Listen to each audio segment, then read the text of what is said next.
विज्ञान से जुड़ी नवीनतम वीडियो को देखने के लिए चैनल की सदस्यता लेना ना भूलें और विज्ञान से संबंधित सभी वीडियो पर जानकारी लेने के लिए बेल आइकन जरूर दबाएं।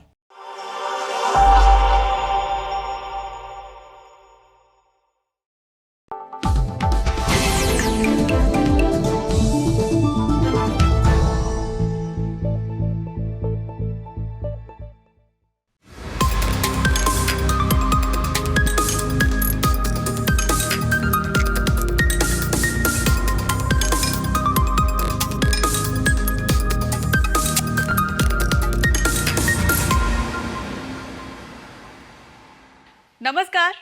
इंडिया साइंस के साप्ताहिक कार्यक्रम साइटेक में आप सभी का स्वागत है और मैं हूं आपके साथ अंजलि चौहान। आज के इस अंक में हम जानेंगे कि क्या होता है mRNA और साथ ही समझेंगे पल्स ऑक्सीमीटर की टेक्नोलॉजी को। तो देर किस बात की, चलिए शुरू करते हैं आज का साइटेक। कोरोना महामारी के इस दौर में एक मॉलिक्यूल किसी फिल्मी हीरो की तरह जीवन रक्षक साबित हुआ और वो है mRNA। कोविड-19 के लिए बनाई गई 2 वैक्सीन फाइजर और मॉडर्ना mRNA पर ही आधारित हैं। हालांकि mRNA आज की खोज नहीं है, बल्कि ये लाखों वर्षों पहले मूल जैविक संरचना का हिस्सा रहा है। प्राकृतिक रूप से mRNA हमारे शरीर की सभी कोशिकाओं में मौजूद है। वैज्ञानिकों का यह मानना है कि RNA की उत्पत्ति DNA से भी पहले आरंभिक जीवन में हुई थी। तो चलिए mRNA को विस्तार से समझते हैं।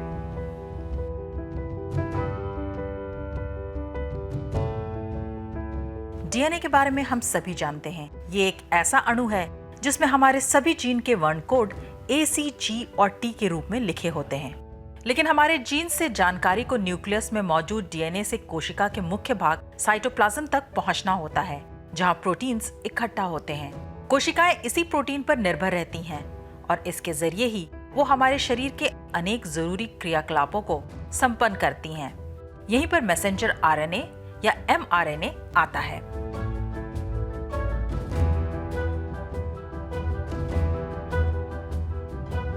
डीएनए कोड के सेक्शन छोटे छोटे संदेशों के रूप में लिखे होते हैं, जो कि प्रोटीन निर्माण का निर्देश होते हैं। ये संदेश mRNA कोशिका के मुख्य भाग तक पहुंचाए जाते हैं।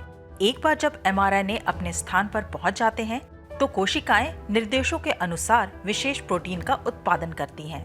आरएनए की संरचना डीएनए की तरह ही होती है, लेकिन इसमें कुछ महत्वपूर्ण भिन्नता होती है। आरएनए सिंगल स्ट्रैंडेड होता है, जबकि डीएनए डबल। आरएनए कोड्स में टी की जगह यू होता है, यानी कि इनमें थाइमीन की जगह यूरेसिल होता है। आरएनए और डीएनए संरचनाओं में शुगर और फॉस्फेट अणुओं से बनी बैकबोन होती है, लेकिन आरएनए का शुगर राइबोज और डीएनए का डीऑक्सीराइबोज होता है। डीएनए के शुगर में ऑक्सीजन का एक अणु कम होता है, जिसका असर दोनों के नामों में दिखता है।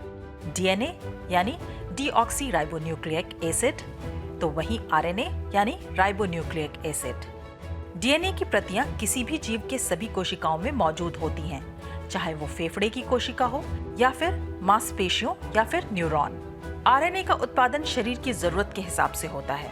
ये mRNA की जिम्मेदारी होती है कि वो समय और स्थान के मुताबिक डीएनए के निर्देश अनुसार सेल्यूलर मशीनरी को प्रोटीन उत्पादन के लिए प्रेरित करे।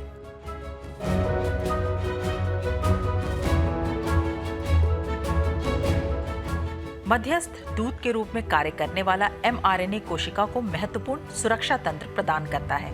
ये सेल्यूलर मशीनरी को बाहरी आक्रमणकारियों से बचाता है, जिससे कि किसी बाहरी प्रोटीन का निर्माण नहीं हो पाता। कोशिका के बाहर मौजूद कोई भी आरएनए आरएनएसिस एंजाइम द्वारा तुरंत ही नष्ट किए जाने के लिए निर्देशित हो जाता है। जब ये एंजाइम संरचना और आरएनए कोड में यू की पहचान कर लेते हैं, तो वो इस संदेश को मिटा देते हैं और कोशिका को गलत निर्देशों से बचा लेते हैं। मैसेंजर आरएनए किसी टेक्स्ट मैसेज की तरह खुद से खत्म होने के लिए समयबद्ध तरीके से निर्देशित होते हैं। mRNA के कोड में मौजूद U एक एकल धागेनुमा राइबोज शर्करा होती है। इसकी विशेष सीक्वेंसिंग mRNA की छोटी जीवन आयु को तय करती है। ये विशेषताएं मिलकर संदेश को पढ़ने, प्रोटीन में परिवर्तित करने और कुछ ही मिनटों में नष्ट करने में सक्षम बनाती है। निर्देश के गायब होने पर प्रोटीन उत्पादन बंद हो जाता है, जब तक कि प्रोटीन फैक्ट्री को कोई नया संदेश ना मिले।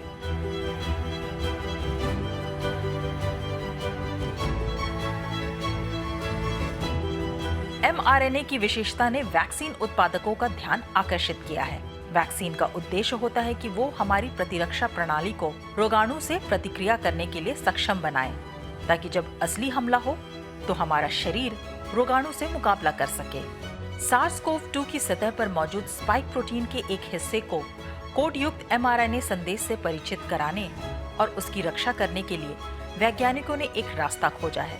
पर्याप्त स्पाइक प्रोटीन के उत्पादन के लिए वैक्सीन पर्याप्त mRNA मुहैया कराती है, ताकि किसी भी शख्स की प्रतिरक्षा प्रणाली एंटीबॉडी का उत्पादन कर उसे वायरस से बचा सके। वैक्सीन में मौजूद mRNA कोशिका द्वारा खत्म कर दिया जाता है, जैसा कि अन्य mRNA में भी होता है। mRNA कोशिका के न्यूक्लियस में प्रवेश नहीं कर सकता और ये किसी शख्स के डीएनए को भी प्रभावित नहीं कर सकता। हालांकि नई वैक्सीन में इस्तेमाल होने वाली इस तकनीक को काफी पहले ही विकसित कर लिया गया था और समय के साथ इसमें सुधार भी किया गया है। इसी का नतीजा है कि आज वैक्सीन परीक्षण के लिए पूरी तरह से सुरक्षित है। कोविड-19 के खिलाफ mRNA आधारित इन वैक्सीन की सफलता भविष्य में भी किसी भी महामारी से निपटने की राह को आसान करती है।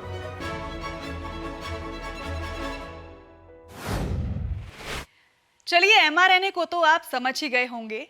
अब समझते हैं एक डिवाइस की टेक्नोलॉजी को, जिसका उपयोग कोरोना महामारी के इस दौर में तेजी से बढ़ा है। जी हाँ, हम बात कर रहे हैं पल्स ऑक्सीमीटर की। आइए समझते हैं कि कैसे ये डिवाइस चंद सेकंड्स में हमारे ऑक्सीजन को माप लेता है। पल्स ऑक्सीमीटर एक ऐसा डिवाइस या उपकरण होता है जिसका इस्तेमाल किसी व्यक्ति के ऑक्सीजन सैचुरेशन की जांच के लिए किया जाता है। पल्स ऑक्सीमीटर के जरिए ये पता चलता है कि लाल रक्त कोशिकाएं कितना ऑक्सीजन एक जगह से दूसरी जगह ले जा रही हैं। इसे PPO यानी पोर्टेबल पल्स ऑक्सीमीटर भी कहा जाता है। इस डिवाइस के जरिए डॉक्टर, नर्स या किसी भी स्वास्थ्य पेशेवर को ये पता करने में मदद मिलती है कि किसी व्यक्ति को अतिरिक्त ऑक्सीजन की आवश्यकता है या नहीं। दरअसल पल्स ऑक्सीमीटर ऑन करने पर अंदर की ओर एक लाइट जलती हुई दिखती है। ये आपकी त्वचा पर लाइट छोड़ता है और ब्लड सेल्स के रंग और उनके मूवमेंट को डिटेक्ट करता है। आपके जिन ब्लड सेल्स में ऑक्सीजन ठीक मात्रा में होती है वे चमकदार लाल दिखाई देती हैं, जबकि बाकी हिस्सा गहरा लाल दिखता है। बढ़िया ऑक्सीजन मात्रा वाले ब्लड सेल्स और अन्य ब्लड सेल्स यानी कि चमकदार लाल और गहरे लाल ब्लड सेल्स के अनुपात के आधार पर ही ऑक्सीमीटर डिवाइस ऑक्सीजन सैचुरेशन को प्रतिशत में कैलकुलेट करती है और डिस्प्ले में रीडिंग बता देती है। अगर डिवाइस 96% की रीडिंग दे रही है तो इसका मतलब है कि महज 4% रक्त कोशिकाओं में ऑक्सीजन नहीं है। खास बात यह है कि उस उपकरण के जरिए मरीज की ब्लड लेने की जरूरत भी नहीं पड़ती है। स्वस्थ व्यक्ति के रक्त में ऑक्सीजन का सैचुरेशन लेवल 95 से 100% के बीच होता है। 95% से कम ऑक्सीजन लेवल इस बात का संकेत है कि उस व्यक्ति के फेफड़ों में परेशानी हो रही है। वहीं ऑक्सीजन का लेवल अगर 94% से नीचे जाने लगे तो सचेत हो जाना चाहिए और अगर ये स्तर 93 या इससे नीचे हो जाए तो मरीज को फौरन अस्पताल ले जाना चाहिए, क्योंकि ये संकेत है कि उसके शरीर की 8% तक कोशिकाएं ऑक्सीजन का प्रवाह नहीं कर पा रही हैं और उसे अतिरिक्त ऑक्सीजन की आवश्यकता है। पल्स ऑक्सीमीटर का इस्तेमाल करते हुए कुछ बातों का ध्यान रखना जरूरी है। जैसे अगर नाखूनों पर गहरे रंग की नेल पॉलिश लगी हो तो रीडिंग गलत आ सकती है, इसलिए जरूरी है कि नेल पॉलिश हटाकर ये डिवाइस उंगली पर लगाएं। इसके अलावा काफी ठंडे तापमान में भी ऑक्सीमीटर की एक्यूरेसी गड़बड़ हो सकती है, इसलिए हाथ ठंडे ना हो, इस बात का ध्यान रखें। उम्मीद है साइटेक का ये अंक आपको जरूर पसंद आया होगा। आप अपने सुझाव हमें नीचे दी गई ईमेल आईडी पर भेज सकते हैं। साथ ही इंडिया साइंस को फॉलो करें और सब्सक्राइब करना बिल्कुल ना भूलें। तो आज के लिए बस इतना ही।